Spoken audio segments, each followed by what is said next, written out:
মুসলিম বিশ্বের সবচেয়ে বড় ধর্মীয় জামায়াত পবিত্র হজ পালন সুষ্ঠু ও সুন্দরভাবে আয়োজনের লক্ষ্যে প্রতি বছর ব্যাপক কর্মসূচি গ্রহণ করে সৌদি আরব। এর ধারাবাহিকতায় এবার অনেক আগে থেকেই অনুমতিবিহীন যে কাউকে মক্কায় প্রবেশে বিরত থাকার আহ্বান জানিয়ে নিষেধাজ্ঞা দিয়েছে সৌদি হজ ও উমরা মন্ত্রণালয়। শনিবার থেকেই এই সিদ্ধান্ত কার্যকর করা হয়েছে। মূলত পবিত্র হজে সারা বিশ্ব থেকে আগত বিপুল সংখ্যক হজ যাত্রীদের নিরাপত্তার স্বার্থেই এই সিদ্ধান্ত বলে জানায় দেশটির জননিরাপত্তা বিভাগ।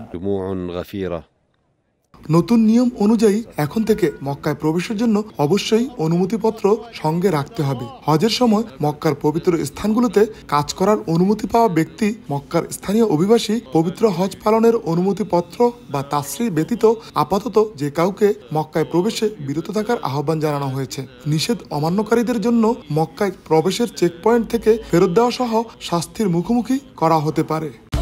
রিন অ্যাডভান্সড, যার ব্রাইট লক টেকনোলজি সাধারণ পাউডারের তুলনায় দেয় দ্বিগুণ উজ্জ্বলতা। আগামী 9 মে থেকে বিশ্বের বিভিন্ন দেশ থেকে হজ পালনের জন্য সৌদি আরবে আসতে শুরু করবেন মুসল্লিরা। বাংলাদেশ থেকেও একই দিনে হজ যাত্রীরা যাবেন সৌদি আরবে। আরিফুর রহমান, সময় সংবাদ, সৌদি আরব।